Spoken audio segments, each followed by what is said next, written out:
happy Wednesday, everybody. It'd be great if I unmuted myself. It is time for some Mistlost, and here I am, abruptly stopping the conversation of my players by going live. It feels like you were the beginning of that conversation. I was, and now I am the end of the conversation. Okay, Dad. Oops. We listen to Daddy, Madam. Listen, I'm not wearing the daddy shirt today. That's Vic's job. Oh god, we're doomed. Anyway, let's introduce our players. Today. We're gonna start with the top left of the players side of the screen with Alyssa. Hi y'all, I'm Alyssa. My pronouns are they, them, and you can find me online at A Disaster Queer. I am playing Revelation, who uses she, they pronouns and is an Aasimar Circle of Stars druid who really, really wants to go north. Next up is Mari. Hey guys, I'm Mariana, also known as Lagrimosa with a 0 on Twitter and other places. Tonight I'm going to be playing Nikita, the Wood Elf Barbarian, and she and I both go by she, her pronouns. Good evening, everyone. My name is Victor. I use he and they pronouns. And I will be playing Synarch, your Tabaxi Rogue, this evening.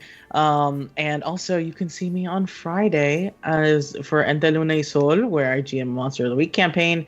And next week for Halloween and for Dia de los Muertos / Dia de los Difuntos, I am appearing with Valiant Dorian on Valiant Dorian's channel, playing Follow Me Down. Yes! But in space. In space. Heck yeah. Hi, I'm Charmy, also known as Captain Charmy in most places, and I will be playing Aurora Incineratus, the Fire Genasi sorcerer who is scared a little bit, guys. Next up is Aki. Hello, I'm Aki, or Akino if you're feeling fancy. I don't know why I got hit with a wave. Goodness. I play Dai Silverhair, our bunny bar necromancer. And I do have something to promote for once. Tomorrow at 1 p.m. Eastern. 1 a.m.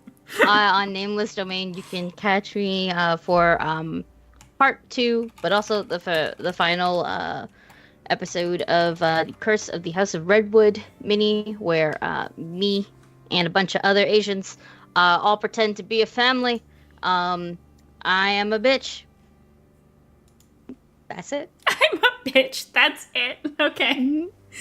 And last but not least, hello, happy Wednesday. I am Mandy. I'm your game master this evening, and every Wednesday evening I'm also a TTRPG writer and performer and creator and the things of the stuff. And you can also find me when I'm not GMing here on Wednesdays over on the Magi RPG channel on Tuesdays for a Blades in the Dark campaign called Rise of the Conduit, and also future games coming soon, TM.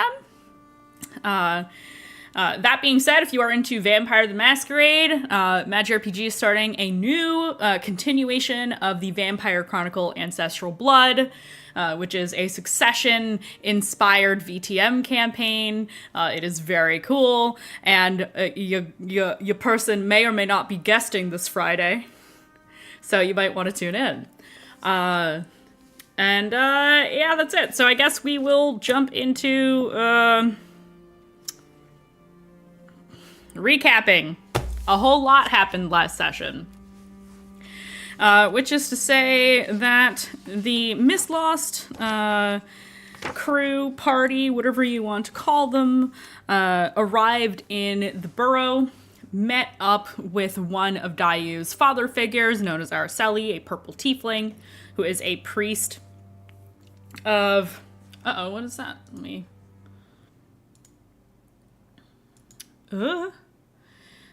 Hold on. Hold, please. I'm just gonna mod you, Vic. Sorry. No, it's okay. Boop. Now you can post links to things. Thanks. I was just posting a very silly clip. We love silly clips. Me saying Jeopardy to myself, yeah. So you got to the burrow, met Dayu's family, including their two her two father figures, Arceli and Dao Ming, her mother Lin, and her sibling Yue, who is a rambunctious artistic youth who likes to paint murals all over town. You got to spend time with her family. Dayu had a much-needed talk with her family to explain why she was gone, what has been happening, and what is happening now, which ended a lot better than Dayu probably expected it to. Was met with a lot of love and understanding, and ended up resulting in the party going and partying for the evening to blow off some steam after, a very tough trek through the swamp and all this travel. It was time to settle down and party. Well, I guess not settle down and party, but you know what I mean. To not have to worry, to not have to look over your back, and to relax and have some good times together. A lot of conversations were had. But some of those conversations were interrupted towards the later hours of the evening, in which the party and the entirety of the burrow found themselves scrambling and worried as an earthquake hit the burrow. Minor earthquake, I do want to specify, but one that did have some minor damages to the town. And I believe going back to Dayu's parents' abode was where we left off for the night. So my question to you all is this. Would you like to pick up immediately where we left off? Or skip forward a day to where you have already left the burrow and are examining the damage above ground? I will let you choose. I'm cool to skip forward, but if people have things they want to do in the burrow, I'm also fine with that. Yeah, I wasn't sure how much Hawk, wanted to do goodbyes and things like that, so it's up to you. I'm good with skipping forward and saying that, we've told them that we're leaving and that we are doing goodbyes and stuff. Okay. Excellent. So you all say your fond farewells. Your parents, no doubt, send you away with some additional food from home, maybe some special jugs of certain types of imbibement from the burrow. I believe root wine was the term I used when I made that up last session. So you got a little bit of that for the road. And you are journeying out beyond the confines of the tunnels of the burrow. It would be great if I could have everything open that I need. Ha ha ha. Okay. So yeah, as you venture above ground, you do find a minor earthquake just means that parent earthquake is on the way. What? Where did you get that from? Lies and deceit. That's the same energy as Hurricane Katrina. More like Hurricane Tortilla. That's the same fucking energy as minor earthquake, parent earthquake. My God. I love this. But what I will say is you go above ground, and you do find that there is some minor shifts in the earth, very minor, small kind of cracks in certain places. Other than that, there doesn't appear to be any downed trees or landslides nearby. No damage to the crops that you can see. The people above ground definitely did feel it as well, but nothing has happened since that occurrence last night. And so you are standing out in the fields around the burrow, which is mostly farmland and gardens and parks and things of that nature that are, tended to by the citizenry of the burrow. So yeah, there's really not a whole lot going on here. It is a mystery to everybody you ask.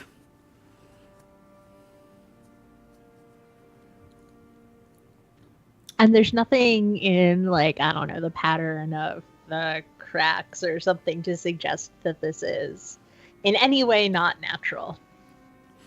I will take, let's see. I will take a survival check to see if the cracks in the earth are of any abnormal, artificial, non-natural origin. I actually have survival, so that's a 25. Oh my god. You're rolling on fire. Your last 3 rolls were above a 20. That's wild. Until I have to do something against Furos, I roll really well. Yep, quite literally. That is very story focused. It is Good very job. story focused. You examine some of the damage that you see around and see if there's any kind of strange pattern to it. And you do not find anything abnormal. It seems to be a natural phenomenon. I would say from the druid training you receive, you're able to discern that quite easily. That is very reassuring. Yes, it is a natural phenomenon. Absolutely. I will also note that Wolf seems very relieved to be above ground, and is definitely just like, fresh air, even though the air in the burrow is not, it's not bad, because there's plenty of openings that lead down into the burrow.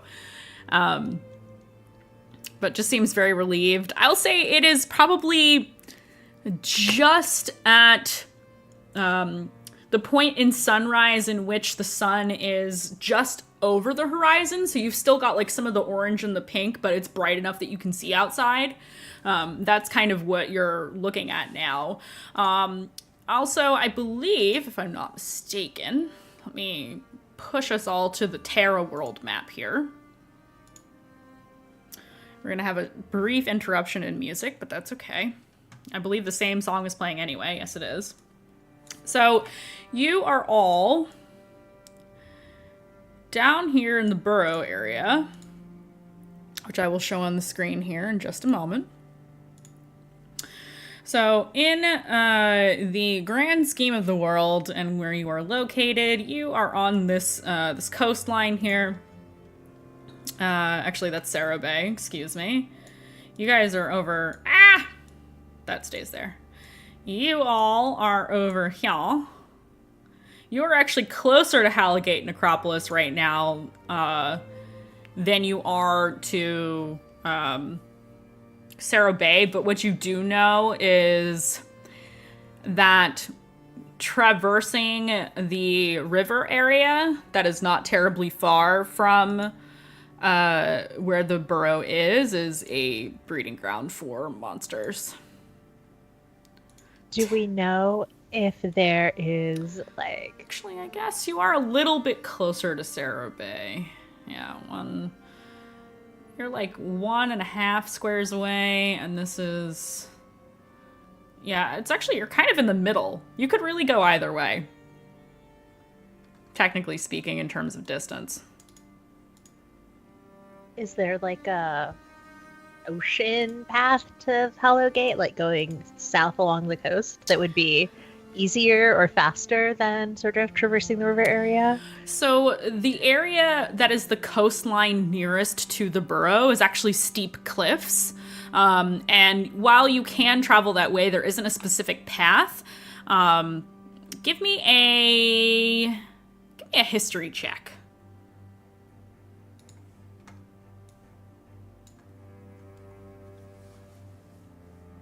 18.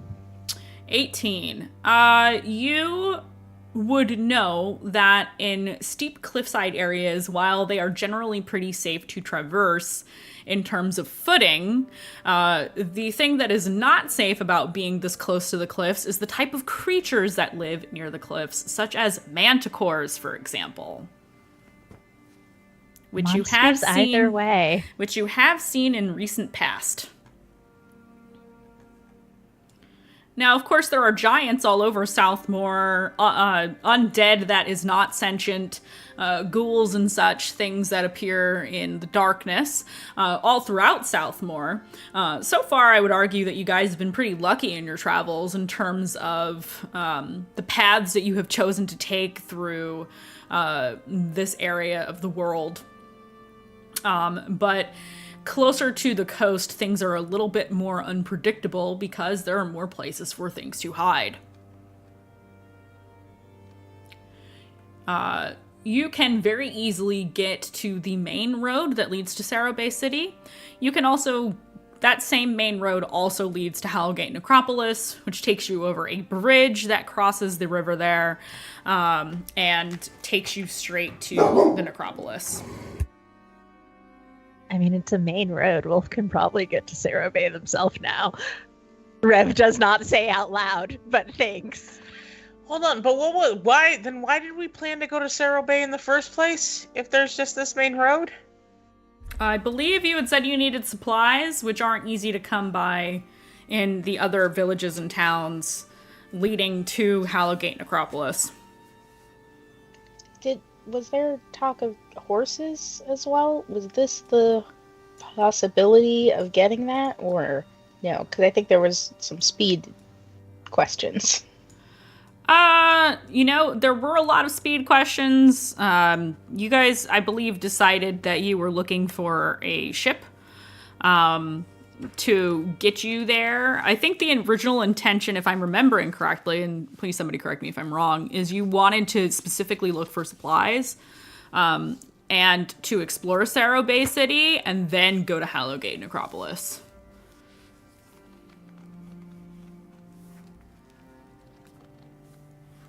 I'll be honest, I don't remember. It's been a while. You guys, it has been. You guys are perfectly entitled to change the direction that you go in. I remember a bit. We did talk about horses. You did talk about horses. You However, also talked about I a boat. don't think we did talk about a boat because we considered both paths, like, boat to Hallowgate and then boat to somewhere up in Elysia, but I believe that's no longer the fastest route according to out of character Rev stuff. Mm-hmm. I have no idea where we said we would get horses. I believe the idea was that we would look for horses, because if we follow the road on horseback, it would in theory be faster to cut through. Cut through specifically, what was it, Fauchus into Elysia. Yeah. So you'd be going around, sort of. Yes. That is the most I remember. However, we're still missing part one of that plan. Horsey. No idea if Sarrow Bay has horses, or if the necropolis can also supply us with horses. So that part is the big shrug emoji. I would say you would know, as somebody who lived in Southmore, that you could obtain standard living mounts in Sarrow Bay City. In the Hallowgate Necropolis, however, the types of mounts you would most likely find there are monstrous in nature or undead in nature, and therefore far more expensive than any of you can afford, because it takes a significant amount of magic to raise such things. Like elephants, for example. All right. Cool. New goal attained. Oh no. Sin riding into battle on an undead elephant.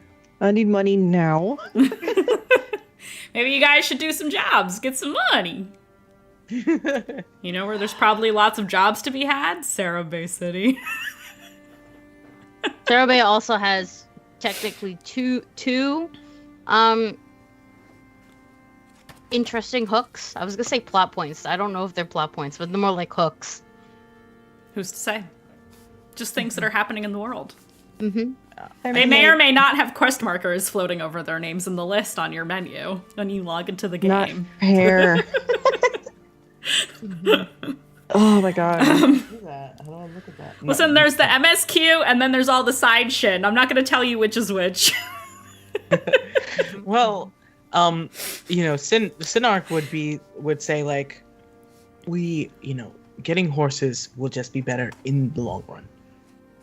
And we don't have money to buy any strange mounts.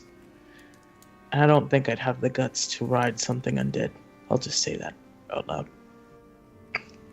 I'm not going to lie, this sounds very fun. I once read a book about some guy named Nicholas Beige, who was like the No, you have disadvantage phantoms. for the next 2 sessions. Stop it. Fucking love Nicolas Cage and the Ghost Rider. God. Okay, I love the Ghost Rider. God fucking I love damn it. both films. Yet another interest unlocked. Good films. I've Well, gotten. they are films that I are was fun. gonna say, don't you dare say good, because that's not what They're they films. They're films. They're Are. films. They're amazing. There are films They're that exist in the amazing. world. Fucking Allegedly. love Ghost Rider.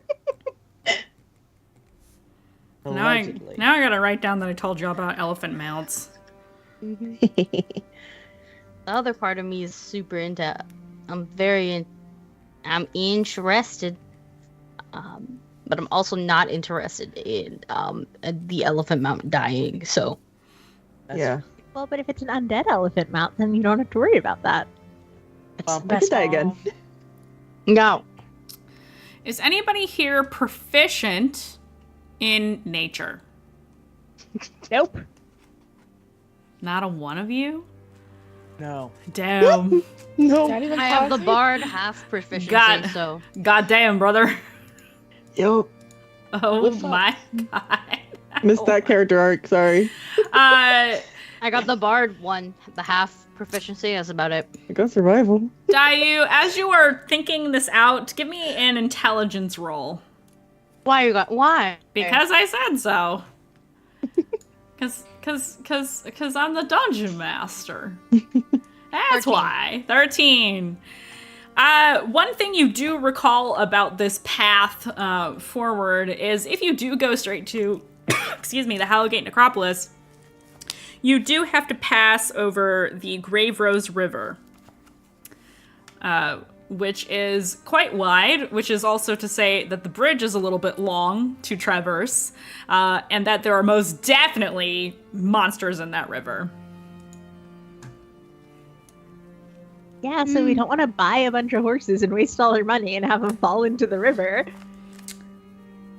Is it long enough? Is the river trip long enough where we would have to camp on the bridge?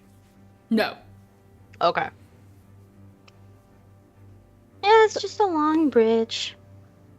I have a question. Hmm. The idea is to go to Cerro Bay, get horses, right? But also get a ship and then go around. Book passage on a ship, not to buy a ship.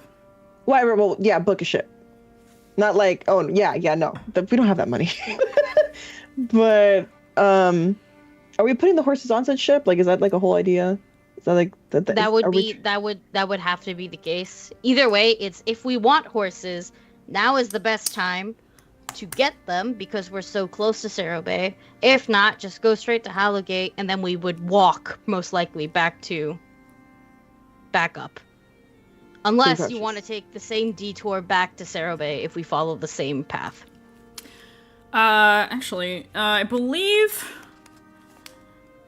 We could also take a boat to Elysia, but I believe that is a much longer path based on the above table stuff that happened with Rev. I believe you guys also mentioned in the past, I'm trying to find it, that you were going to seek out and see if there were arcane means of hopping from place to place. And if that was something you were able to even afford, which none of you know anything about. And would that be more likely in like Cerro Bay or the Necropolis? The Necropolis. It could go either way. Oh. Because we also have a little bit of inside connection with being able to get into the inner circle in the Necropolis, which I think is a better chance of us finding that magic. We'd probably have to do a job for said magic. Okay. Yeah. I mean, Aurora doesn't think that. But no, but I'm thinking like the meteor shower, but like, yeah. I mean, if The meteor doing a shower is also job, like 3 months away, right? So yeah, if doing a job gets rid of all the travel, then that's very true. worth it. yeah. That's true. We would have 3 months to raise up enough funds. Like, let's say we have to do multiple jobs. We would have 3 months to do so if we find a magical means to get us there. Which I think it's extremely doable, because I do not think Mandy is the type of GM to go, the economy is crumbling in this area of the world. It's horrible. Capitalism.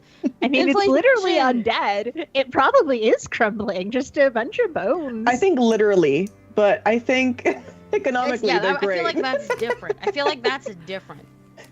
Listen, a bunch of old necromancers, of course they have money. Yeah, old money. Yeah.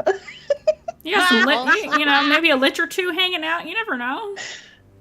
It's an Acropolis. Like, Yeah. We get a lich sugar daddy or sugar mommy, and have them fund our way to Elysia. Solid proof plan, y'all. all right. All right. So we're going to step one is- Sarah Bay. All of that All to right. say you're going to stay on your original path. Okay, got it. I was gonna I say, just wanted to make that was a question to the whole table, my loves. Yes. Okay. Sarah Bay, horses, book a ship. The Acropolis. Good luck with the coast because things Wait, hide there. Sorry. Right? This still leaves confusion to me, because we're gonna take the horses on the ship to the necropolis. Do we just not need the ship to go to the necropolis? I thought the route that we were on is the one where we would need the horses. Mandy. Real quick. Yeah. How? Oh my god. I feel like we should have discussed this before the session. I didn't realize this was going to be such a thing. Hold on. Wait a second. No, Okay. No. There's quite literally too many fucking bisexuals on this call. Yep. Okay. I vote for going straight to Hallowgate and trying to find an arcane means. No horses, we just walk it. Who votes for going to Hallgate? Raise your hand. Okay. That's majority Can't believe vote. fucking die you Okay. the direction. Hallgate it is. So not Sarah Bay at all. No. All right. Okay. We don't need to That's play. how- Invite a that's vote how- right now. That is how I understood what I was explaining, and that's why I just said it, and then I think we got majority vote. Yep, you did. hmm All right. Also, I would like to think that they're doing this all in character, and suddenly we go voting for straight to Hallgate, and then Rev and Dayu raise up their hand and they look at each other. So as you have this discussion, Wolf is just kind of, hanging out with Kazuhiko, watching the conversation, and just kind of leans over to him and says, "You guys are gonna go a different way, aren't ya?" And he goes, "Yeah, it looks like it. Are you gonna be okay?" And Wolf goes, "Yeah, I'll figure it out. Maybe I'll see you guys again someday." And they kind of do a little fist bump. When you're done having the conversation, Wolf kind of walks up to you all and says, "Well, if you guys are going to go to Hallowgate, I wish you all the best of luck. And I'm going to keep going on my way now that I know how to get to the road from here. So thanks. Take care. Take care." And they Be will... safe. Take care of your head. Yeah, and they will depart in the opposite direction of where you all are going.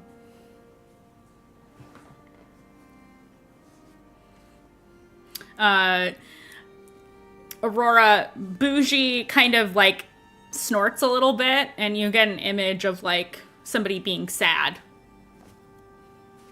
Flashes in your mind. Just a sad, like a cartoon of like a person being sad. Bougie. And he's looking you after Wolf. Sad face, sad face. Is that you or Wolf, Bougie? He points at the end of his little stinger tail at himself. I'm sorry, buddy. I hope we get to hang out with Wolf again. He shrugs.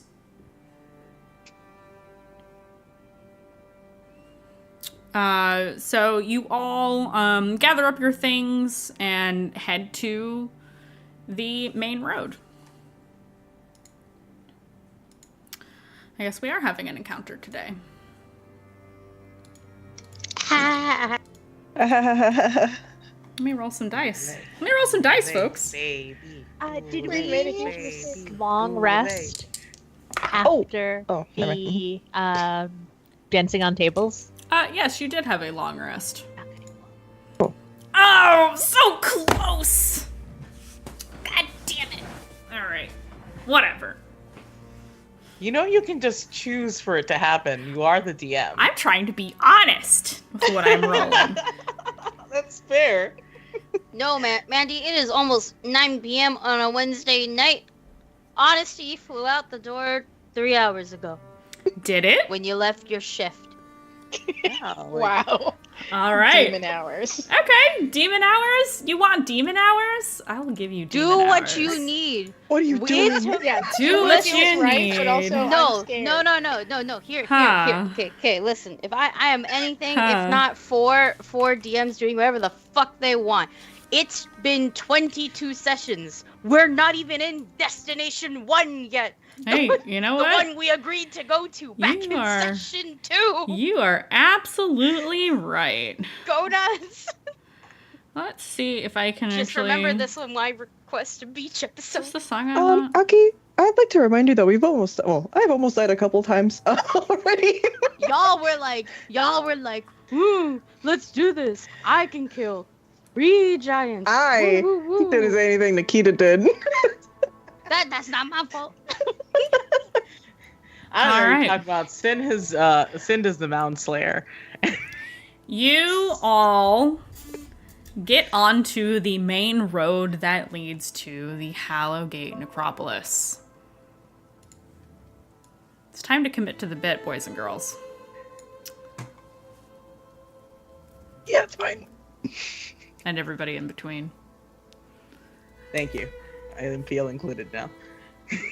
I don't know where boys and girls came from. I never fucking say those words together. I have no idea. I literally never say those words. Folks, friends, players at my table. You are heading on your way down the main road. I got possessed. Yes, I did. Towards Hallowgate Necropolis. This music is a little too loud. I gotta turn it down a smidge. There we go. Okay. Which is to say, you all get on your horse. Oh, wait, you don't have any. And you head down the dusty trail, as it were, towards the Grave Rose River.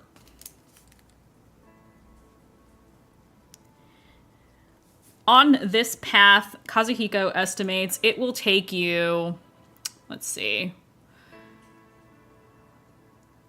about 3 days to get to Hallowgate from here. As long as there's no delays. Which, of course, there won't be. No, never. You never have delays. Nope. You, as you travel further away from the burrow, you continue to see evidence of this small earthquake. Very minor things, cracks in the dry earth, areas where some of the mud has kind of sunken in a little bit, but nothing too extreme in terms of changes to the landscape. Those of you who have survival and any knowledge in nature are able to pretty easily low bar discern, like, okay, this is normal. There are some weird things, but it's really no big deal. As you continue forth. What is it that you all are discussing on your way, on foot, out in the open, on the open road?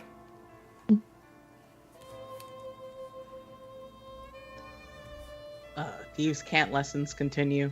Okay. If anyone wants to join in the Thieves' Cant lessons, like, Sin starts, like, being like, okay, I think more than Kazuhiko should learn this, just because nonverbal communication is very important. And so, like, that's like, Sin says it exactly like that. Very big nerd vibes. I would try and talk people into it as he goes. I think Nikita would buy into it. Aurora would not, because she would go, but I could just do this and point at Sin and send a message directly into their head and say, see, and you can respond if you want to. What if I need to send you the message? You give me a signal and I'll start. Okay. I think to keep Aurora company, Dayu will also opt out of lessons because Dayu can hear better than the rest of y'all. So in theory, I could also just pay attention if I really wanted to. But also, I like the idea that y'all are like walking around in this like cauliflower looking group, just moving through, and then Aurora and Dayu in the back, and we're just like doing very simple like magic stuff in the back. Would be kind of nice. Yeah, that's exactly what I was going to ask. Because Aurora is trying to get good, and feels like Dayu has more to share, just about how to notice magic in the world. Okay, so we've got thieves can't lessons and magic practice. Okay, is there anybody not participating in either of those things? No? So Revelation, Nikita, Kazuhiko are all participating in Thieves' Cant lessons, with Sinark and Aurora and Dayu are doing their own thing. Okay, cool. We'll start with the Thieves' Cant group. As Kazuhiko has been very quickly picking up Thieves' Cant and seems to be understanding it a lot more easily than you might expect from someone of his stature. That just makes Sinark excited because it's like, perfect. You can be my teaching aid. All right. You'll still be learning more stuff. You can help me teach them. See, you got it, Kazu. You're freaking excited.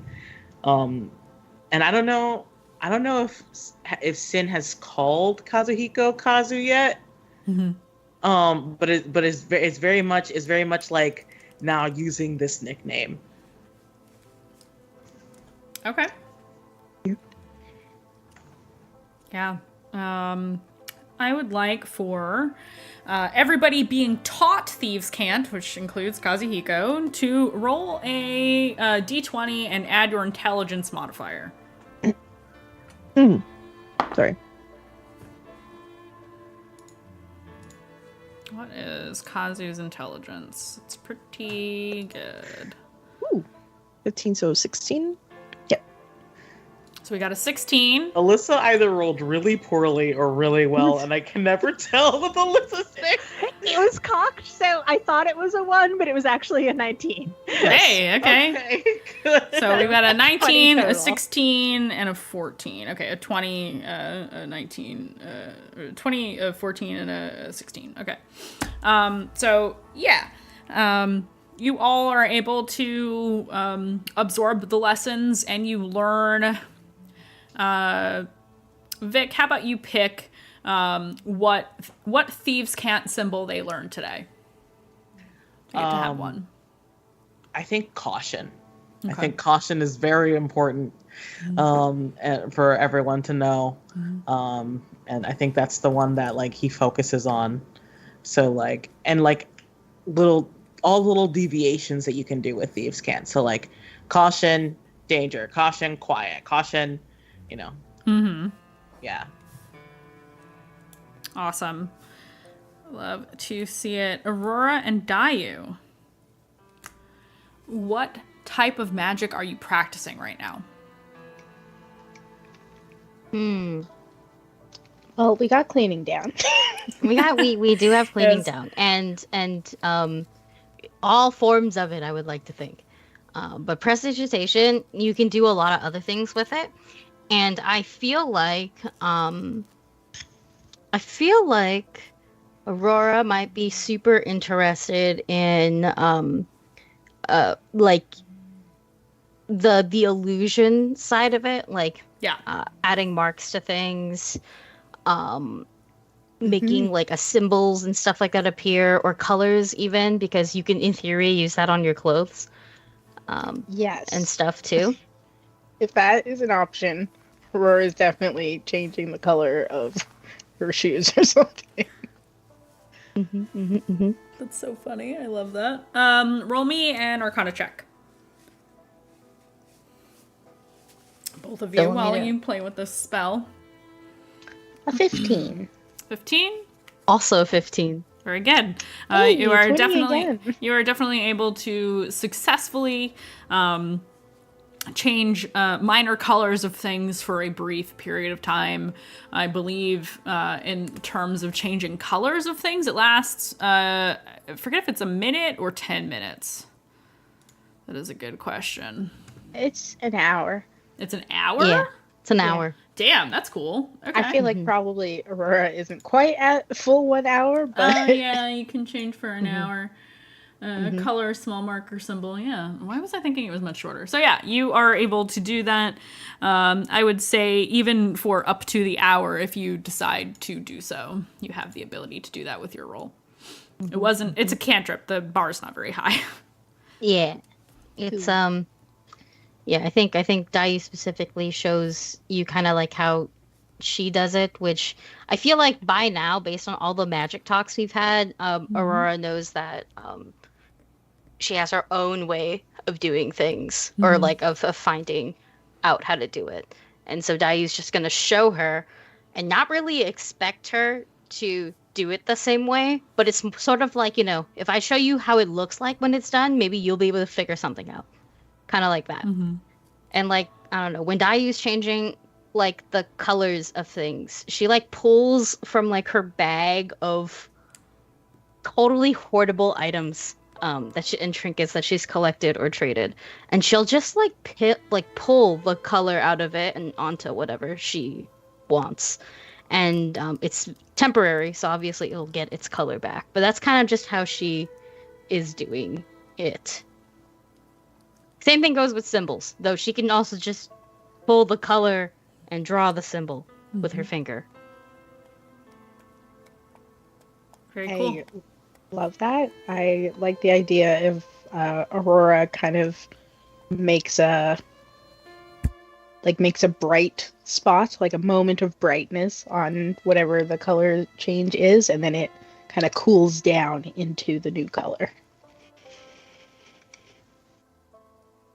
Y'all are doing your hand signs over there, where you just hear sound effects in the background. That's how that's how we're going. In the back, they're having a rave at this point because they're making sounds of prestidigitation and also changing colors of things. So there's like in the background. You've invented magical glow sticks at this point somehow. We're not really sure how that happened or where you got the materials to do so, but it's happening. Die another day. Yeah.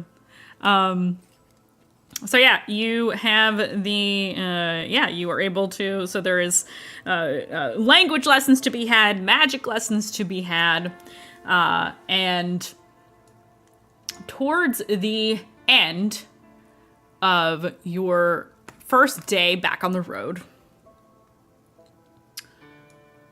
you come across an interesting sight. So let me find this really quick. Fucking horse girl There was a in the horse background, sound! right? We found him. I did, that's just part of the track. I didn't do that on Damn it. purpose. I was so excited. The Lone Ranger rides by on the street, on the road by you guys. Hi ho, Silver away. No, that's not what happens. What happens is you start to see in the distance a shape on the ground.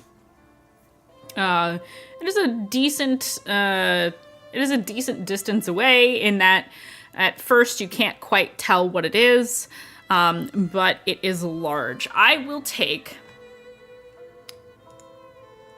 let's see, what is a good roll for this? Deception. Yeah, you know what? I will take perception checks from the group. Ooh, 18 plus 3, so 20. Wait. It's a 17 for Kazuhiko. 9. That's a hot 6 for Sinark. I got 21. Okay, so we've got... Right? Yeah. Math. 21. 19. Oops. Okay, so hold on. We've got, what did Dayu get? 19. What did Nikita get? 21. What did Aurora get? 9. Sin got 6? 6. And Rev got... 22. Okay, Kazu got a 17. Bougie gets... not a very good number. Okay. With me, buddy. Yep. He was too busy raving in the back. Also casting prestidigitation with you guys.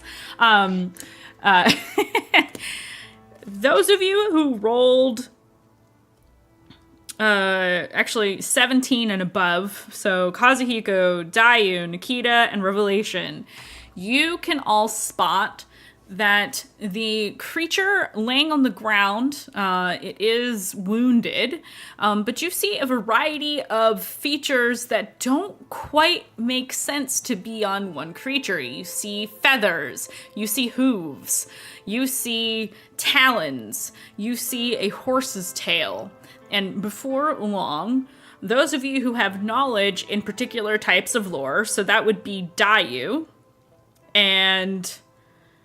yeah, I would say that would mostly be Dayu. Possibly also Kazuhiko. You're able to recognize that this thing on the ground seems to be quite wounded is a hippogriff.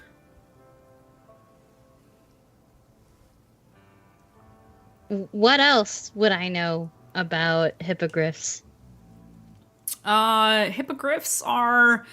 large creatures. They look like a strange fusion between an eagle of sorts with the hindquarters of a horse. Now this is important because it looks wounded. Is there like any signs of what wounded it? Like, for example, like a giant land shark. Or arrows, or maybe some motherfucker invented bullets. I'll give you that. At this distance, it is impossible to tell. You have to get much closer and examine its wounds in order to see what could have harmed it. Because these are large monstrosities. They're large creatures. They don't have a whole lot of enemies. Mm-hmm. Yeah, that's the one other part I was worried about. I would assume over here an enemy would be a lot bigger. So I think I pull on Kazu's sleeve to point at it before realizing he sees it too, and just being like, I think we need to take a closer look. All right, we can do that. I can't guarantee it won't attack us, but we can try to help it. Maybe offer it some food. I can heal it, but I want to see what hurt it first, because if it's still around, then we gotta run. That's a good point. He kind of looks around. There's not a lot of things that can fuck up a hippogriff like this that we would want to be around. True. Other flying creatures, another hippogriff, maybe. Dragons and griffins hunt hippogriffs. The fastest hands in Okurai. I'm just saying, you didn't see what I saw.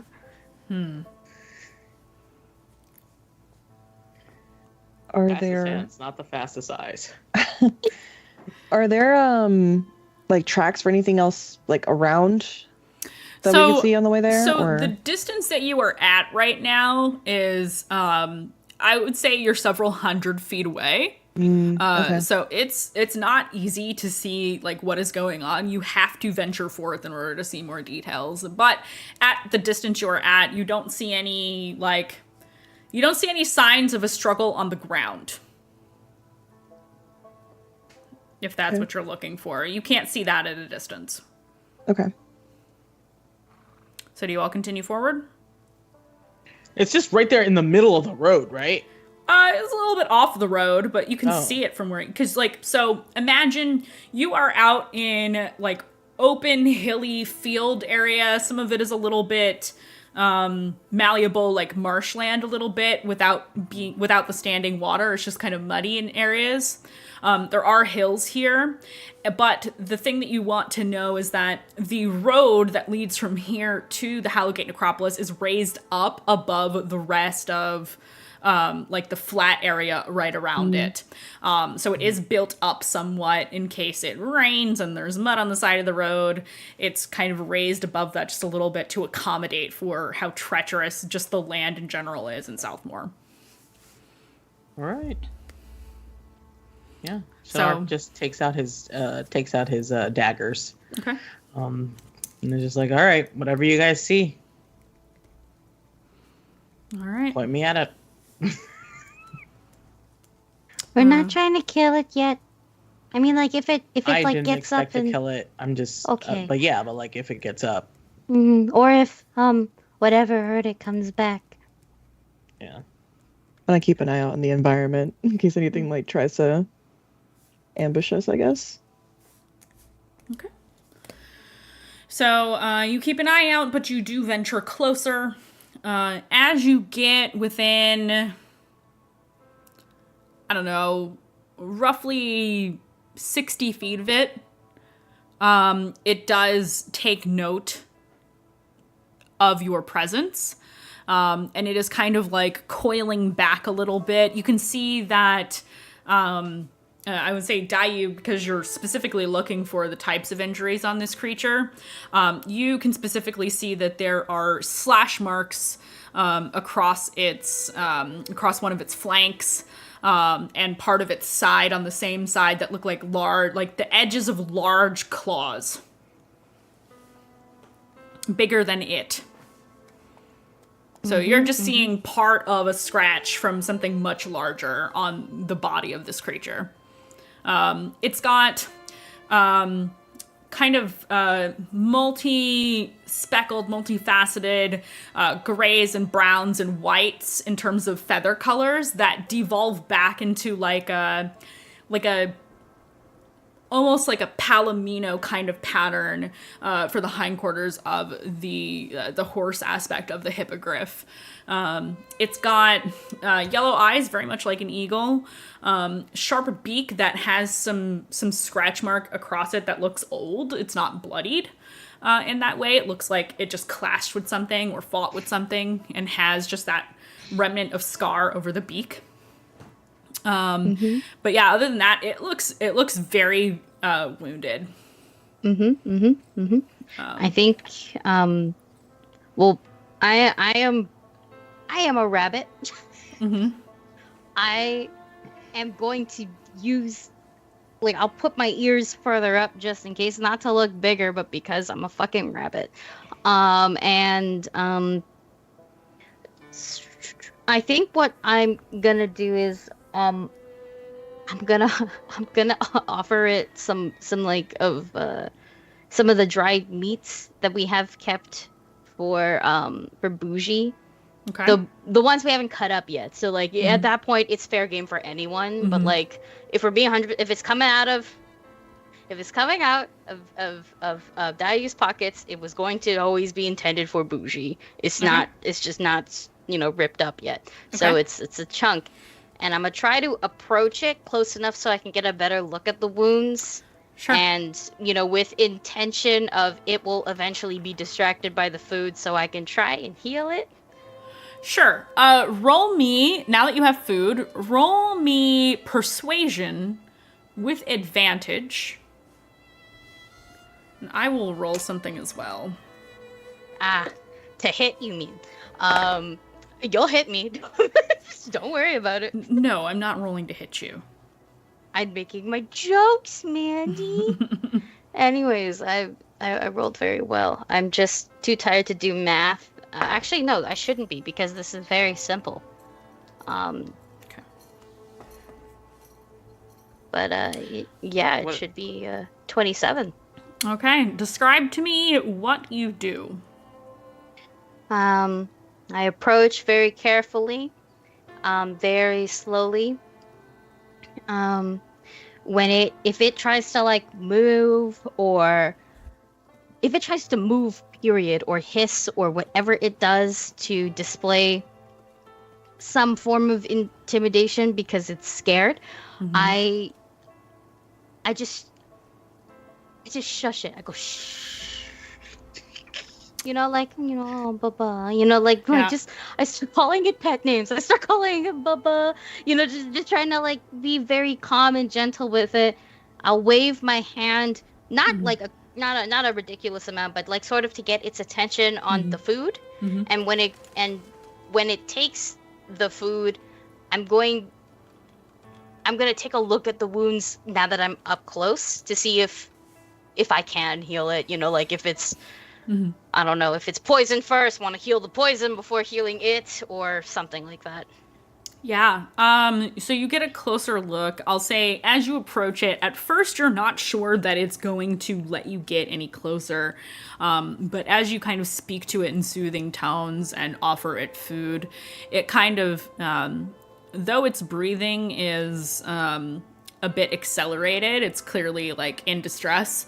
It kind of like slowly, it remains kind of coiled as if to be defensive, waiting for you to do something untoward. But the closer you get and the more that you don't do that, the more it seems to relax ever so slightly. And it will take the food. Do you just hand it the food or do you throw it the food? Pretend this is food. I'm holding it like this. Okay, I'm gonna roll something now. It's gonna clip me. I know it will. Yep. Yeah, it absolutely. It kind of like cautiously looks and then snatches with the beak, and it does clip at your fingers. You take. I need a D10. You take 4 points of piercing damage as it snatches the food out of your hand. Obviously, this thing's beak is bigger than your entire hand. And so when you do that, it just, it doesn't have that kind of depth perception to carefully take it from you. It just snatches it. It is making like more, kind of like, it sounds more like an eagle than a horse. So it makes like soft kind of like keening sounds as it just kind of like settles a little bit. When you look at the wounds, give me a medicine check, please. I think 11. Okay. Let me find. It was an 11, you said? 11 for medicine. You can tell that there's definitely claw marks, but there is a strange material kind of emanating from these wounds that is not blood. It is dark green, almost black in nature. It looks like sludge. And that has kind of burned away some of the fur and feathers on the side of this creature. You do feel that with some cleaning and healing, this hippogriff will recover. But if it doesn't receive any healing, whatever that gunk is that you see, this strange, almost acidic material, you're not sure what it might do to the hippogriff if you leave it alone right now. You can actually smell like burnt skin and hair. I just go, maybe acid? We have to clean it before we can heal it. I'll help. Mm-hmm. I have rope. Put on the beak. So far, That's what I was hasn't. thinking. So far, it hasn't run away from you. Mm-hmm. So. Oh, then I want to help. Yeah, I mean, you can try to tie it if you want, but that's gonna take some skill checks. If you want to do that, feel free. I can help. Could you distract it by feeding it some more, and then, I don't know if Aurora wants to help me clean it, and then I can heal it. As long as it's magical cleaning, I can. Yeah, no, magical cleaning was the way I was gonna go about it too. I don't want to touch that. Yeah, me neither. Go ahead, Melissa.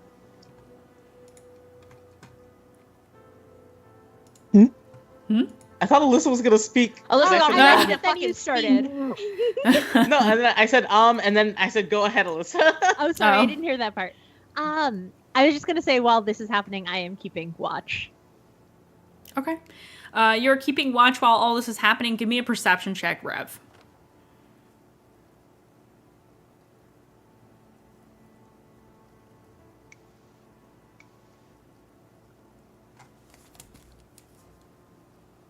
$21. Okay. So what is Team Hippogriff doing while Rev keeps watch? Sin is trying to befriend this hippogriff with food and potentially figure out how to tie a bridle on its mouth. Okay, so you are trying to placate the creature by feeding it, Yes. and you also are going to try to tie its beak so that it can't bite at any of you. When the healing starts, yes. Okay.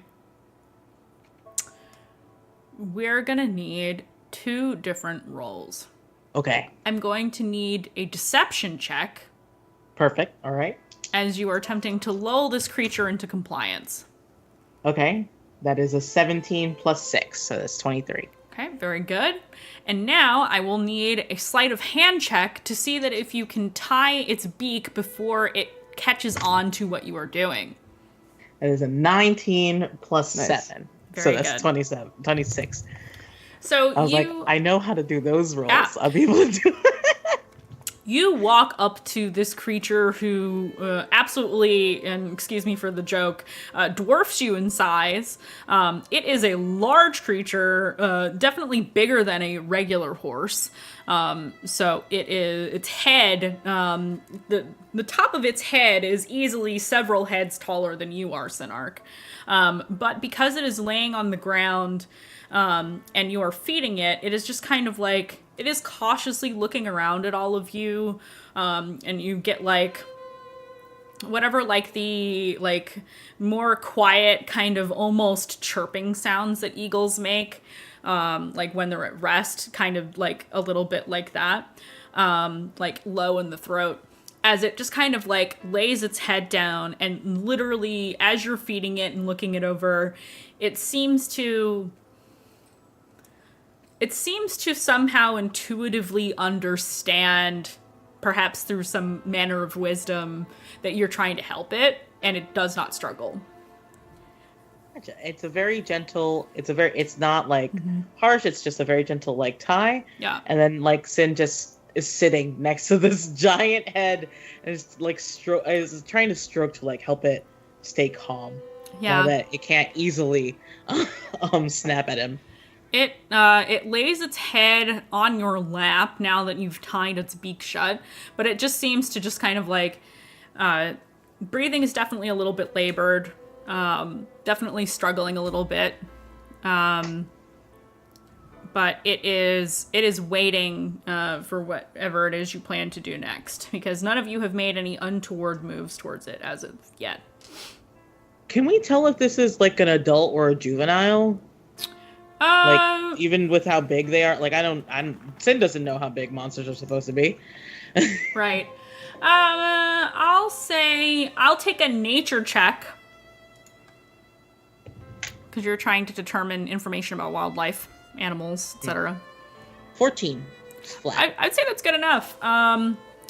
it's pretty decent in size, but it looks like it might be like a young adult. Something else you know about hippogriffs is they tend to not venture very more than a few miles from their nests. So it is possible that there is a nest of hippogriffs nearby. You know, within a few miles of where you are. Yeah, I think Sin, Sin remembers that from like a children's story that like he got in the orphanage, and it's just like hippogriffs don't tend to like fly far from their nests. So unless this thing was chased really far, I'm not sure. You know. There might be others looking for it soon. So we should be quick. Probably. Or we'll ask Bougie to join Team Cleanup if he is confident in his prestidigitations.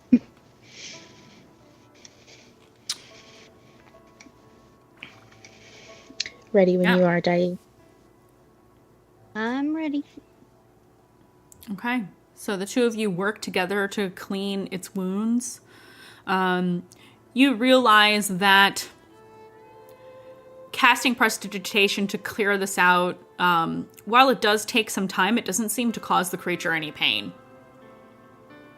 So after some time and effort, you are able to get the wounds relatively clean. It probably takes you a good 30 minutes solid of just prestidigitation-ing away this thick, viscous kind of material that is intermingling like with the blood in the wound.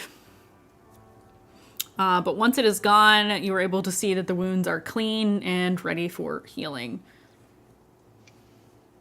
Excellent. Second. We might have lost Aki for a moment due to Wi-Fi. Just checking. Yeah, she's frozen. Okay. Yes. So she's attempting to get it to connect again. So I know it is a little bit early, but how about we take a brief break and we'll resume where we left off while Aki reconnects to her Wi-Fi. Sure. Does that sound good? Awesome. Okay. Yeah. Yes. So folks, we're going to take a little bit of an early break this evening to give Aki a chance to reconnect to her internet. We'll be back in about 10-15 minutes, and then we will continue with the conclusion of this interaction with the hippogriff. So everybody stay good. Go get a snack. See you soon. Bye. And we are back. Let me turn off. Here we go. We'll put on the Dayu token on the screen here. Unfortunately, Aki's internet provider is down in the region that she's in, and she's working on rejoining us as soon as she is able to do so. So it's just gonna be the rest of us for now. So in terms of healing, I'm not going to nickel and dime you guys on spell slots for Dayu spell slots on this, or how much healing is done. But it does take Dayu some time to do that.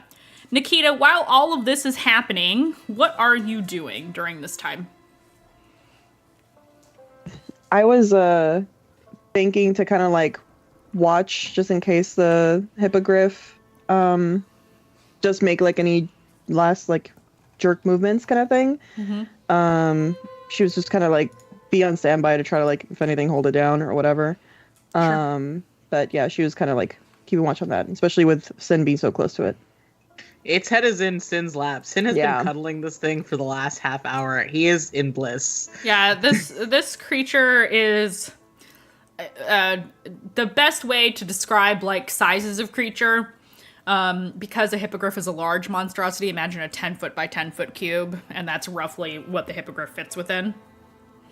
So pretty large animal, or monstrosity, whatever you want to call it. I consider them animals. We live in a fantasy setting. They're animals. Yeah.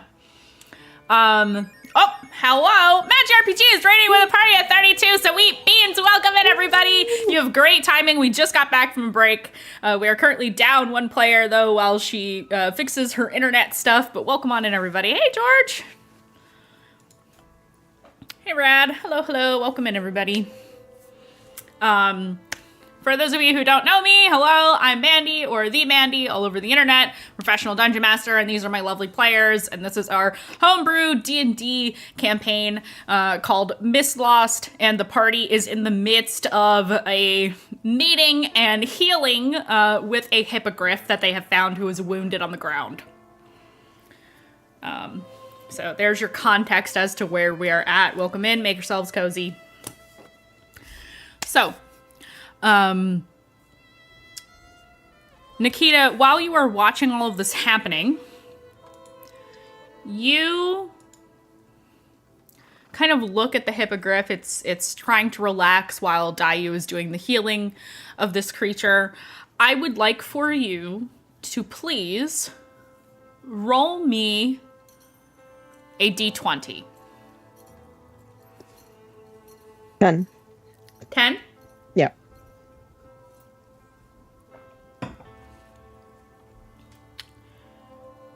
You feel a connection with this beast that you have felt once before. You feel the same understanding of this creature that you feel, or felt, I should say, when you were living with the wolf pack.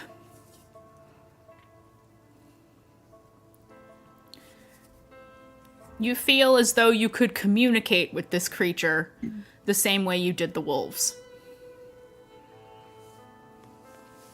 She's gonna try to make eye contact with the hippogriff and kind of like get down to that level a little bit. So you sit down next to Sinark and kind of look into its eyes. Mm-hmm. You see... Radical Ion, thank you for the follow. You see, as you gaze into this creature's eyes, large, glassy, bright yellow eyes, almost the color of amber, but maybe a little bit more lemon-esque in terms of tone. Your reflection staring back at you, and you can see pain, you see trepidation, but you see a wary level of trust in this creature as it looks up at you. It seems to also feel the same connection. She's gonna just try talking to it, and she's gonna say, "We're trying to help you. What did this to you?" I'm going to roll something.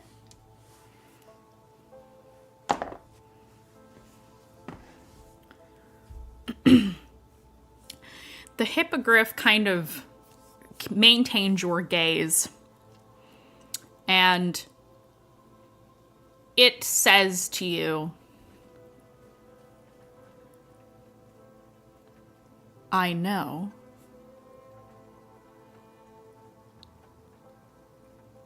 It was a dragon hunting along the coast."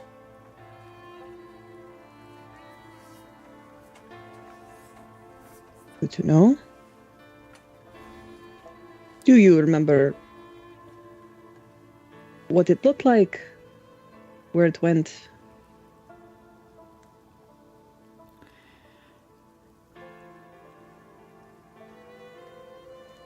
She raises her head ever so slightly and kind of gazes off towards the coastline.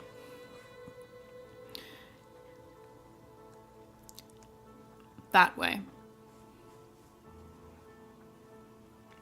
And Sin, you can see that Nikita is speaking normally to this creature. Yeah. And you seem to be witnessing some kind of conversation of which you can only understand Nikita's side. Yeah. Like he is looking between Nikita and the Hippogriff, and he's like looking over at Rev and trying to see if like Rev is also seeing what he's seeing, because like this is druid shit in his mind. Mm-hmm. This is druid shit, but Nikita's druid. not a druid, so like what is happening right now? But he's also like doesn't want to interrupt it because he wants to know what the fuck is going on. When she lifts her head, like Sinark even like worriedly like puts his hands under, and is just like, is the Hippogriff okay? Are you okay? Sorry, I just see Mateo bouncing around in the background. It's so cute. I'm so sorry. Fucking going nuts. I just look up to look at your camera and I see meow in the background. Sorry. Okay, continue.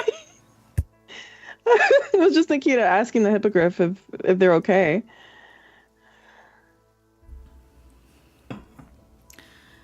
I will be fine, I think, with your friend's help.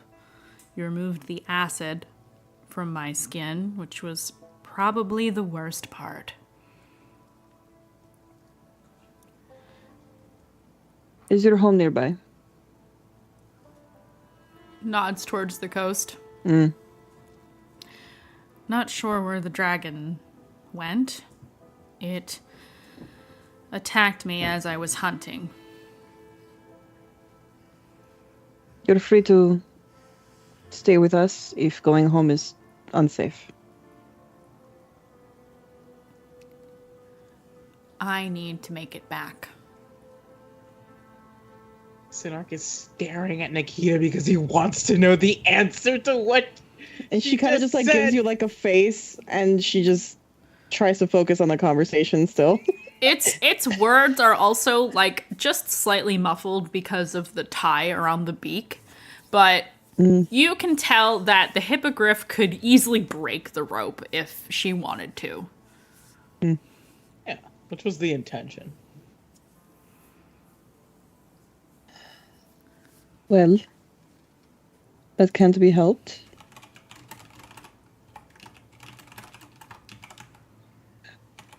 We will do what we can for you. Just be careful on your way home. Mm-hmm. It will nod to you. Just enough. And, sorry, let me pull something up here.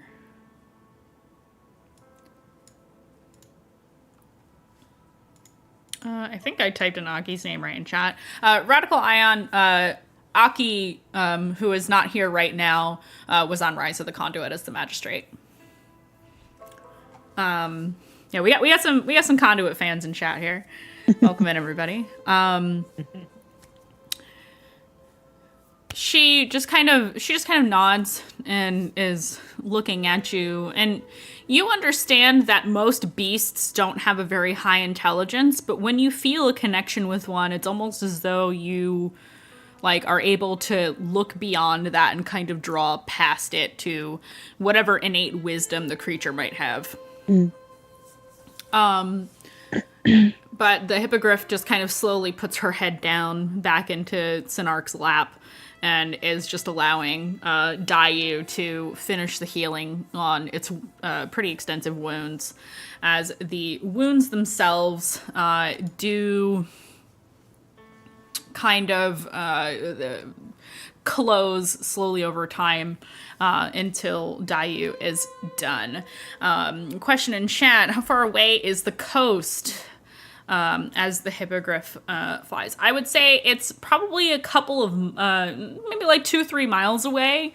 So you would be able to intuit, those of you who know about the like kind of nesting habits of a hippogriff, likely has a nest somewhere on the cliff sides, the steep cliff sides going into Hracket Sea. Which would be very difficult for other creatures to reach. That don't climb or fly anyway. So yeah, we'll say I keep almost saying Aki because I see Aki's name on the screen. Dayu finishes healing the hippogriff, and do you guys take the rope off of her beak? Okay. Oh yeah, Sin like tugs at one of the loops and it easily like slides off, and he just does like a nice little pat on the hippogriff's beak. Like, hope that wasn't uncomfortable. She will kind of like nudge you with her head and kind of knock you back a couple of steps, as she kind of like little like almost not quite chirping sound in like the back of the throat, but just enough that you can tell it's not like a battle screech. It's not anything like that. It's like quieter versions of the kinds of sounds that you hear eagles make. Mm. I'm not good at that kind of sound, so I'm not even going to attempt it. This is different from my monster sounds and stuff like that. I can't do hippogriff. I tried. It did not work out well. So she just kind of like nuzzles each of you and thanks anybody who's nearby. I would also say that the hippogriff will very specifically look at you, Nikita, and will say to you, I hope we meet again.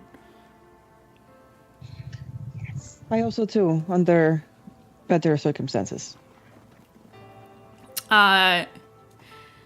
She will one time flap her wings, just full wingspan, just whoosh, and you feel the wind kind of pick up around you. It shifts your hair like a cloak around you as well.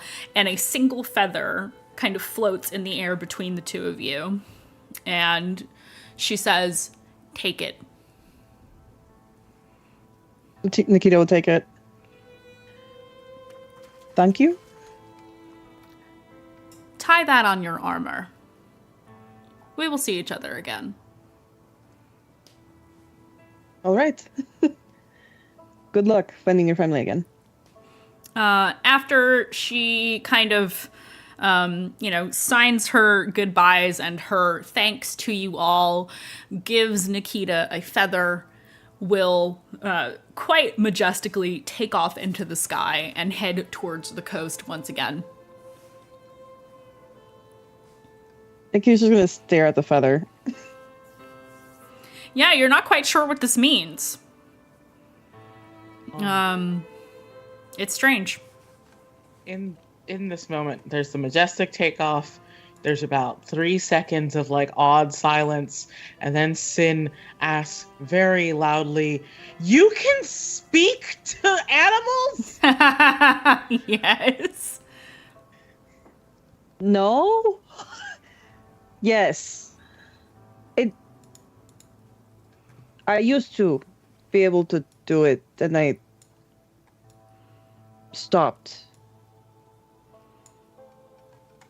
And she's gonna tie the feather. All of you can cast magic except for Actually, me. to her belt. It's not. I don't know. It just happens. Sin, we've literally seen you do magic.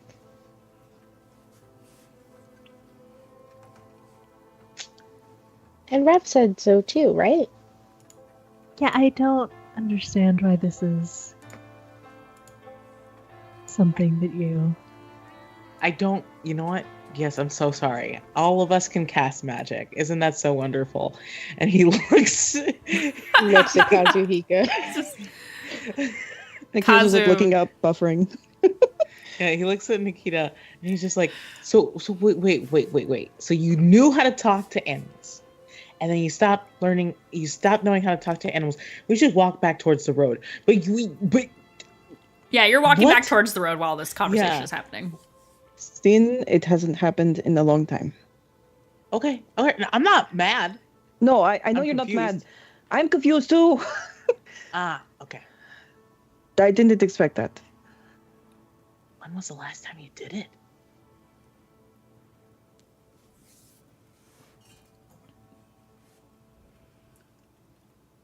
I was a child. probably before Armagon started taking care of me. Yep.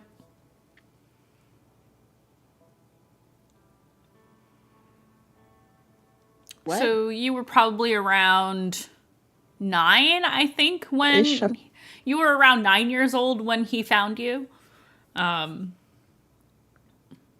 Which is to say you lived with the wolves for about 5 years of your childhood. I thought Armagon was your dad. Well, he's my father. He took care of me.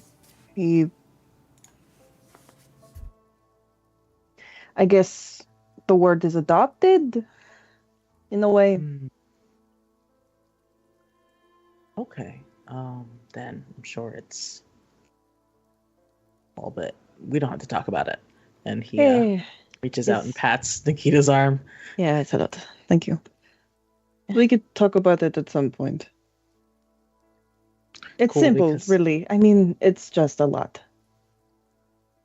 Yeah. Trust me. I know how that is. So that just fucking happened. Yeah, you just talked to a hippogriff, and I got to cuddle it. Aurora and you did a great job cleaning Yeah, they did. and healing. That was It's the great. first time anyone's ever complimented my cleaning. Thank you.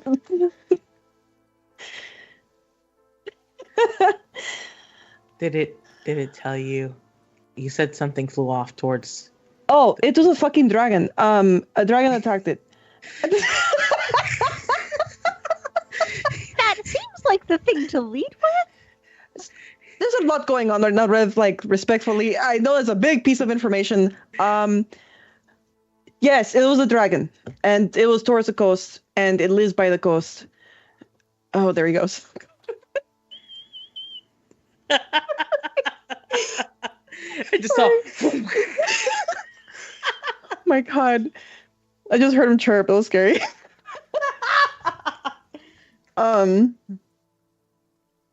Yeah, it was everything by the coast, but that's not too far from here, so we should probably pick it up a little bit and maybe run. I don't know, or maybe just carefully walk briskly. Make our way, stay vigilant. I don't know how we would hide from a dragon, as we have to walk at the same time. So, I mean, it is what it is. Yeah, unfortunately, all of your nature rolls have been shit, and so I can't give you any more lore. Why the fuck there's a dragon here and why it was fighting with a hippogriff. You have no idea why. No thoughts, head's empty. Yep, the whole party. None of you have nature skills. Oh wait, Nope. except for... Does Kazuhiko has nature skill? Yeah. He's a ranger. He is a ranger. He's more Well, about you're like... a druid. Yeah, For you an have the ability to talk to animals, but yet you fucking don't. Okay, hold on. We've got Wow. Kazuhiko. Gotta call out Alyssa immediately. Honestly, I'm just waiting for the point in the campaign in which they switch their class entirely to something that's not druid. Oh my god. That's my headcanon. Oh, yeah. Ooh, yeah. You want some? Cool. Yeah, I let's hope not. fucking go. That makes sense. Let's talk about that offline, shall we? Okay, so I rolled some stuff for Kazuhiko. Jupiter! Kazuhiko listens to you all talking about this and says, well, dragons do tend to eat hippogriffs. So that's like the hierarchy of they hunt hippogriffs. Food chain. Yes. Cool. I mean, not cool. Like, kind of awful, but also very fascinating.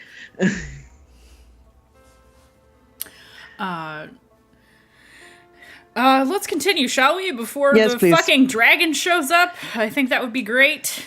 It might visit us again Maybe. I don't know when. It gave me a feather. I don't know what that means in Hippogriff culture. Do hippogriffs have a culture? I don't know. It means something.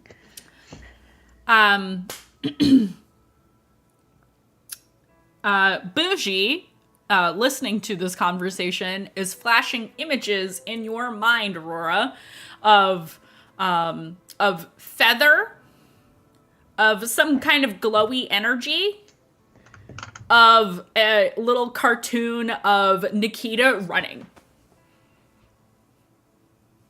And it's just like flashing those three things at you. It's magic. Nod, nod, nod.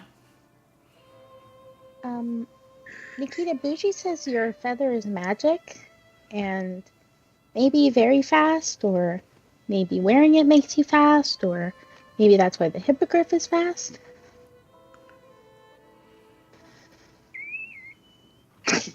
Zoom, zoom. Look at him go! Sorry. Really, I mean. Nikita's gonna. None of us can stay in character because Cat. I'm sorry. Oh my god, no. It's so funny. We are not scolding I'm you. not mad at you. I love this. Listen, we're playing this game for fun, and people just so happen to watch it. I'm enjoying this. I love chill out. it. Come here. Come here. Look at him fucking go. Just wee. Who's Cat? Mari's God. Cat, that's who. Is he on the bed now? Who's He's just staring at me. He's hunting me now. Damn it, Aki is not here. Oh man. Mari, with your permission at some point in the future, we should have Mateo emote in chat. I'm down. I actually have a perfect picture that we can make it. Okay. I'll send it to you. Okay, we'll talk. Yeah. So anyway, let's rein it back in. As funny as it is to watch Mateo yeet around in the background, it never gets old for me. I fucking love it. You all start trekking on down the road. We'll say you travel until it starts getting dark. And you're able to kind of set up camp at the bottom of one of the hillsides just off the road. Does anybody have a need or want to roleplay the camping? Otherwise, we can fast forward. No? All good? All good. Okay. So, you have a nice long rest. All of you. You have some dinner, you keep an eye out, you keep watch for anything untoward, and nothing amiss occurs during the night.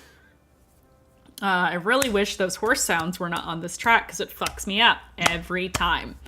I like the rest of it, but the horses keep fucking me up. So you have your long rest, you get up in the morning, have a little bit of breakfast, nay, I say, and you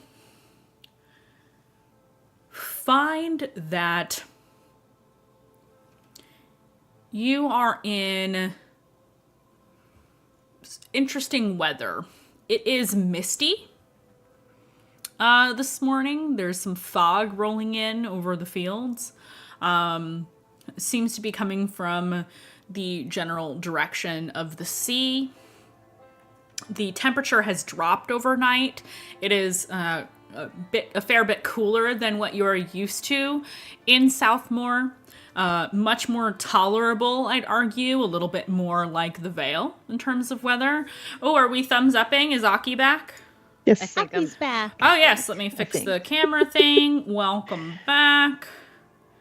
Let's turn off the Can dive you token. hear me? Yes. Can you hear me? Yes. Okay. Welcome back. Yay. It's weird. I have no access to my character sheet at all. I cannot open anything Okay. at all. Like, I but have I your- can connect here. I have your character sheet, so if you forget certain things, I'll just read it off to you until we get that fixed. So don't worry about it. Don't sweat it. She lives. Okay. Somebody hopefully in chat has in the Discord has filled Aki in on what happened. If one of you could do that, then that would be great. I'll opt out by default. So you have your long rest. You get up in the morning. It is cooler out. It is misty out. It feels more like the veil of night. It's almost as though, the sun is going to rise at a normal time, but it just feels like one of those mornings where it's really dark out. Abnormally so. And one thing you do hear is the sound of a lone individual whistling from the direction of the road.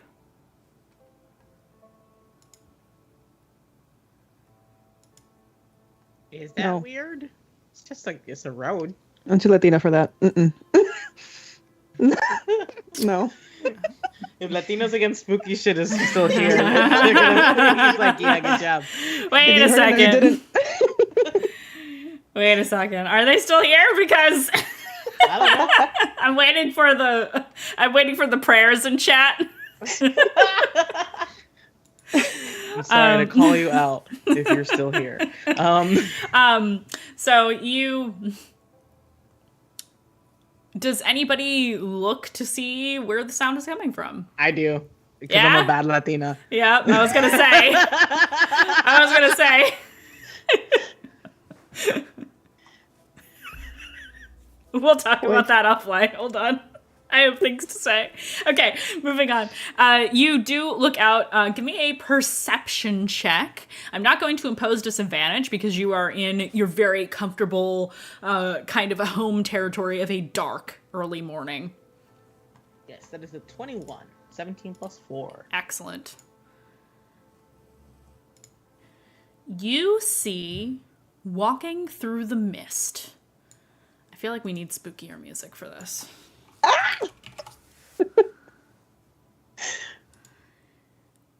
Sadly, I don't have any like Western themed spooky music. I need to go find some. Is it our beautiful alchemist in the assless chaps? Oops, that's not. That's absolutely the fuck not. It is not. Talk like about this the one throwback. Hold on.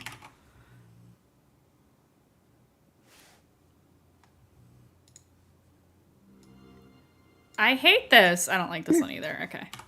You know what? We're just gonna leave it at the track we were listening to before. Forgive me.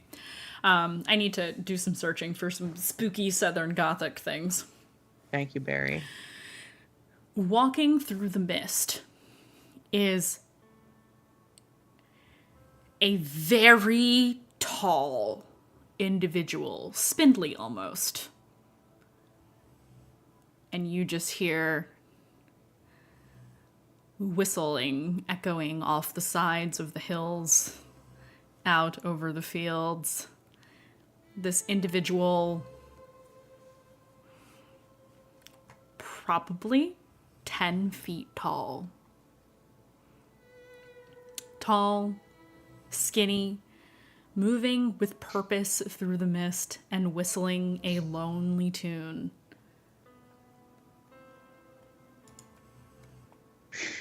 This individual, you can tell, even in the darkness, even beyond the safety of your campsite, that this is a tall man dressed all in black.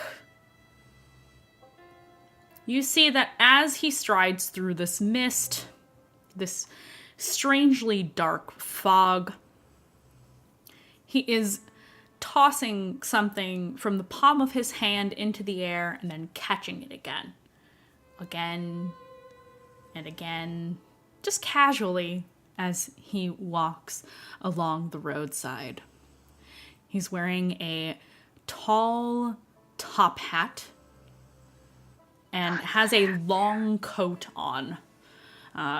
You imagine if you could get a better look at him that he would probably be dressed in a very dapper way.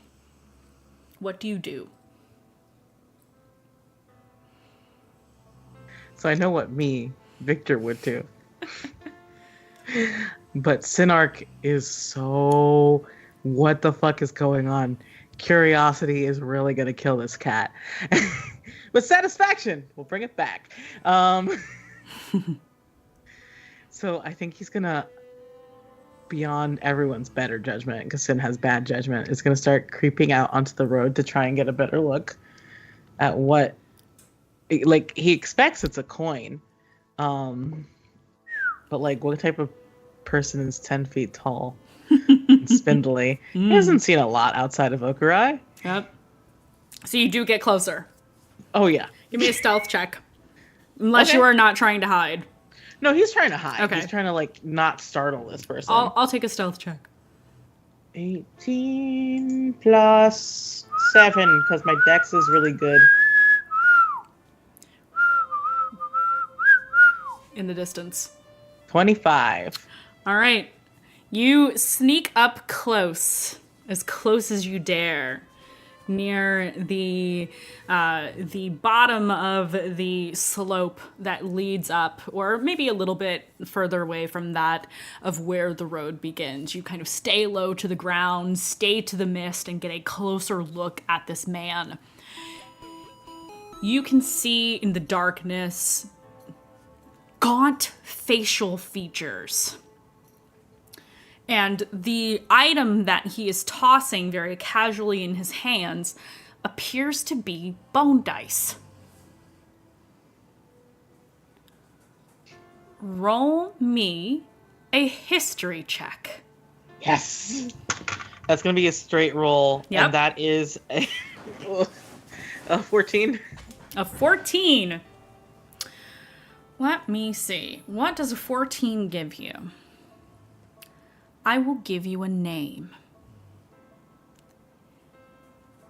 This man is known as the Night Gambler.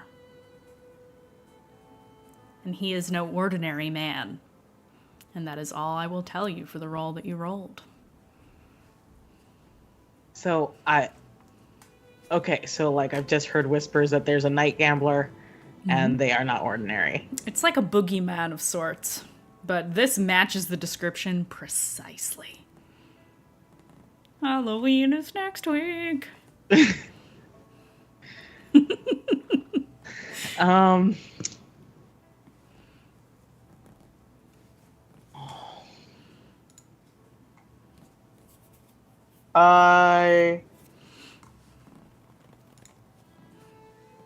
God, I want to know about the night gambler.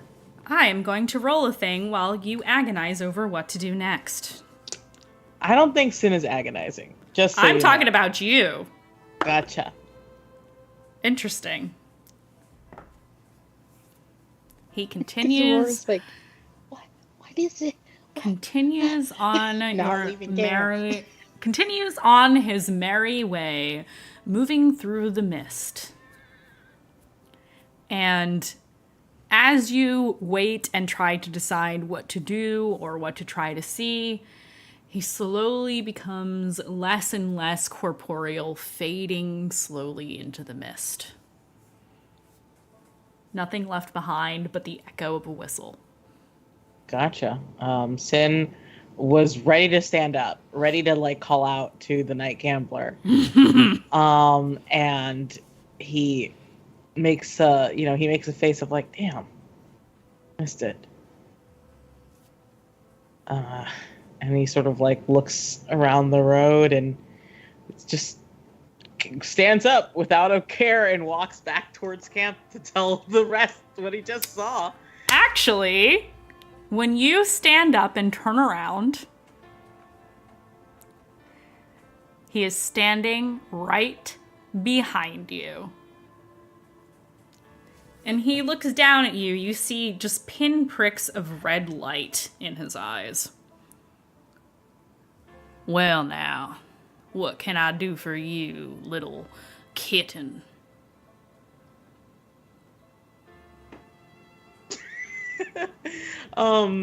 So I just rolled for myself to see if Sin would be afraid, and I rolled a nat 20. So,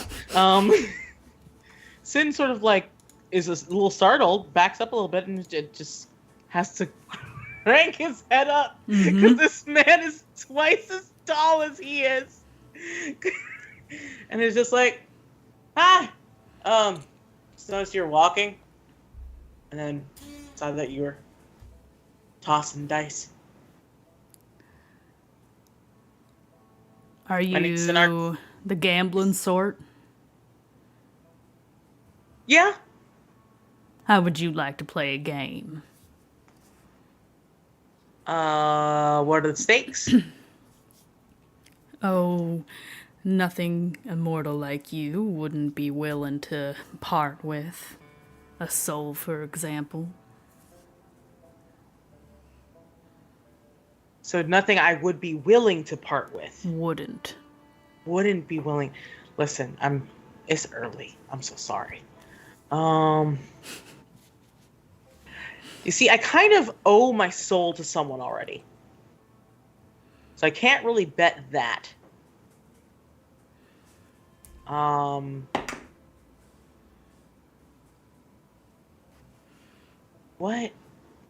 What else would you take? More coin than you have, boy. That's true. But that's fine. He will stand up straight again. If you don't have the cash to back it up, then I will continue on my way. All right. Sorry. Maybe we'll be able to gamble one day. I love playing games. Don't count on it. And he turns into the mist. Sin just nods. Sorry. Nope, you go Someone was ahead. gonna say something. He nods and... Oh, and he's just like, all right. What's your name? He does not answer you. He just continues on his way, whistling and tossing his dice. You got extremely lucky with my rolls. Okay. None of the rest of you could see that figure. None of you. Oh, damn! I should have bet my soul. Some devil went down to Georgia shit. So you kind of turn. You kind of look around. I imagine, like, is he still here somewhere? Like, what the fuck? Again, Sin is not scared. He's just confused because since he doesn't know the story of this boogeyman, he also doesn't put much weight into those tales. You know, especially because he got to cuddle a hippogriff like the day before. So, like, he's just like, how bad could it be? And so he just walks back to the camp where people are, I'm assuming, are like getting up, cooking breakfast, and it's just like, to all of you, do you guys know about the night gambler? Dayu, you are the only one who has ever heard of such a thing. You're so lucky I got my character sheet back up. Hey. But like on my phone specifically, so we use it. This ain't Mistlost, it's data loss. Continue. Data loss. I have a Good good data Lord. plan, so I'm like, might as well use it. What do I roll for this? I would say you've heard the name the Night Gambler. Give me well, your bonus is the same, so you can choose narratively either history or arcana. We gotta do history then, I guess. Because nobody worships the Night Gambler. He's not a deity.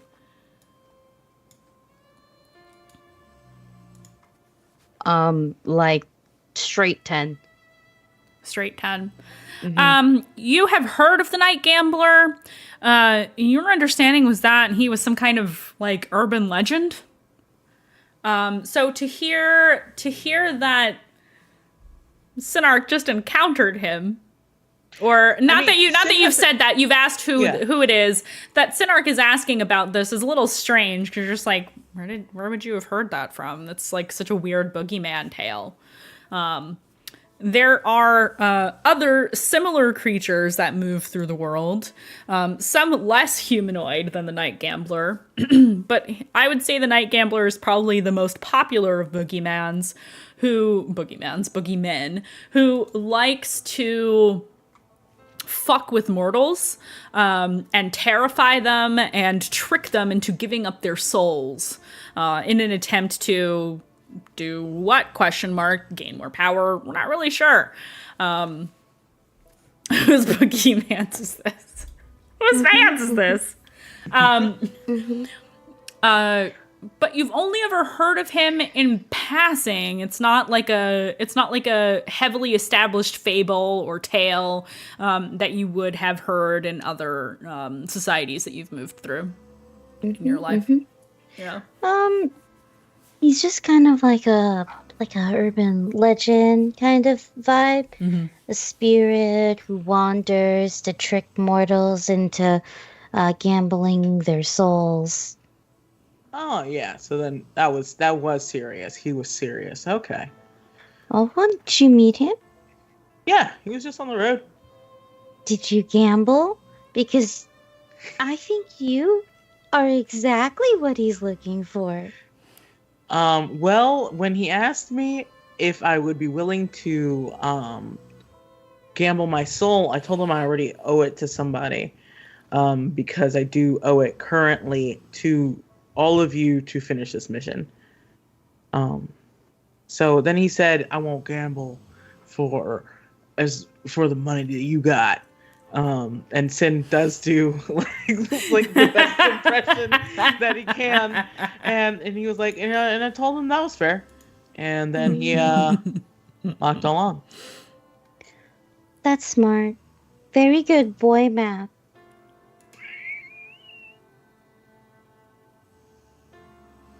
Dayu's just gonna be like, Kazuhiko is just like, wait, you saw the night gambler?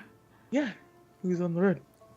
I always thought that was just a tall tale. He looks at Dayu. yeah, but like, now you confused. see ghosts, right? I never said that ghosts didn't exist. I just couldn't see them before. Well, he was like 10 feet tall, so talk about a tall 10 tale. feet tall? Uh, Do you look more like a person, or like did he really look skinny, like super like skinny. like a skinny legend? Like a person. Skinny. I see. I can't win with you guys. Nothing scary is ever scary in Mistlost, apparently. I just have to try harder. No, that giant was scary. I'm good. Some of them don't look the same. math. That's why. Mhm. I would just approach everything with caution. Yeah. Yeah, especially after what happened in the swamp. Wouldn't you hate it if it was another one of those? No. The banshees, Oh. the wraiths. Yes, I am They can't- talking about the banshees and wraiths. Mm-hmm. Why? What are you talking about? He looks at he looks at Nikita and Kazuhiko, and he's just like, help me. He in Thieves' Cant, he signs, help me. I see you move your fingers, and I know what they're for. Like, I don't know what they mean, but He's just like, know. help you how? Out loud. How? No, he symbols back like how.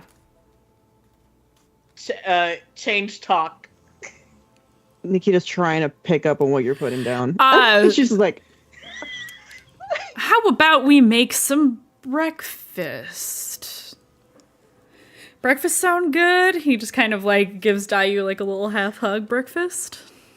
Changing the subject gently.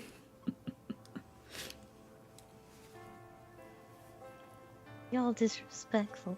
Okay. So you guys get together a little breakfast, you get up, and with the rise of the sun, the mist dissipates into the morning. And so too does any evidence that there was anybody on the road early this morning. What would you all like to do? In his striking camp and being busy, so no one can ask him any questions. I'm gonna bother Kazuhiko because that's actually I needed to talk to him about this ghost stuff, and then we spent like 2 days. Yeah. not talking about it. Yes, you did. That is absolutely true. So yeah, you want to talk to Kazuhika? I do, yes. Okay. Okie dokie. He is helping break down camp right now. And I walk up and I go, hello. Good morning.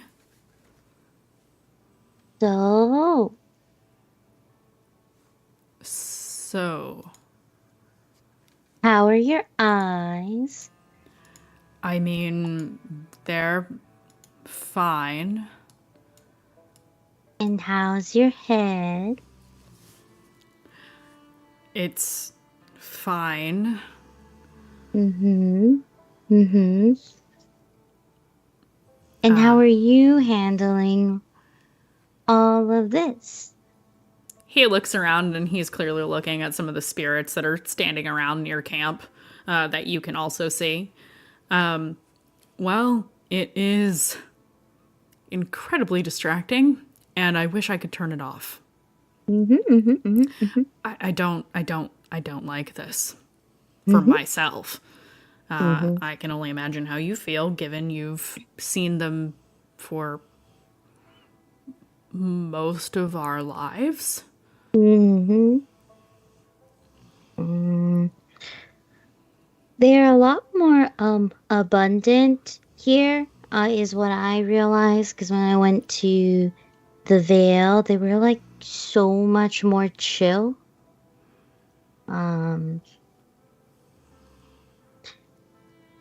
Yes. And you just started seeing them, right? You're not like lying, like you can see it like sooner. I mean, this just started, I don't know, day before we got to the burrow, I think. Right around then. Very fresh. I hate to say that it gets better, because it doesn't. Oh. All right. I mean, like, you have, like you said, your eyes are okay and your head's okay. So that means no one's, like yelled at you or, like clung on to you yet. I don't see anything yet, so you're fine. The only one I've talked to is Maylin. It's pretty wild, right? It is very strange to speak to your sister. He just kind of looks around. I don't really know what any of this means or why this is happening. Don't know either. Like, I wish I could help you with that. I only recently found out that this is probably a game. So,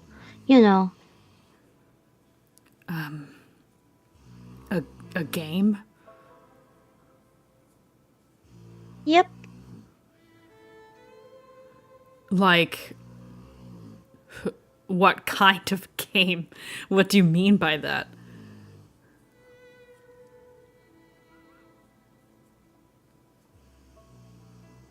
Oh, did we lose Aki again? Oh no, yeah, No! she looks frozen. No! Right in the middle of a good conversation. No! Damn. Wait, hold on. Let's Why check. are they doing this to us? Hold on. Let's check on. Yeah, Wyatt is snoring in the background. Yeah, he's laying on the couch. He's snoring. He's doing a heckin' snooze, you guys. Enjoy the dulcet tones while I figure out what's going on with Aki. Look, Mateo's being nice. Look at him. See, wow, so cute. We live in a society, and that society is evil. I guess the internet is just not interneting. I'm so sorry, Aki. Do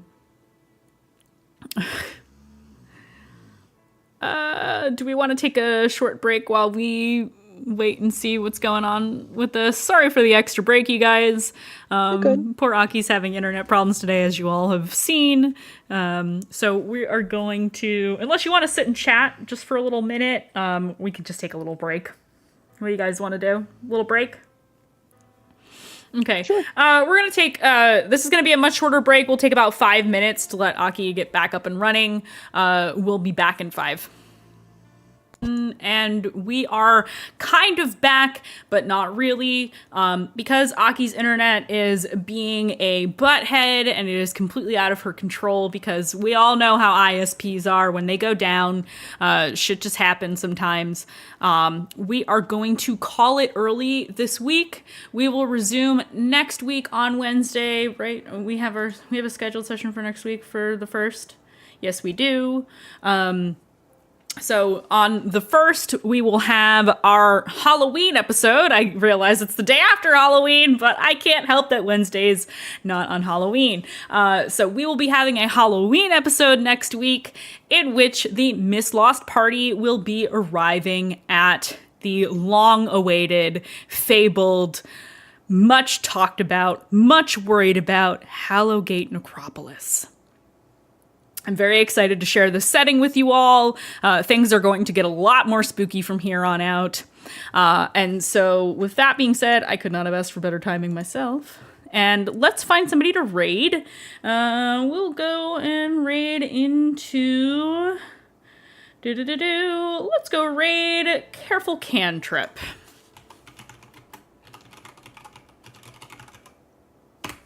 So we're going to go raid into Careful Cantrip, keep the fun going. So if you want to go see what they are up to, please join us in this raid. And we'll see you all next week for the Halloween episode of Mistlost. Whoa. See you guys next week. Bye. Goodbye. Bye. Thanks for coming.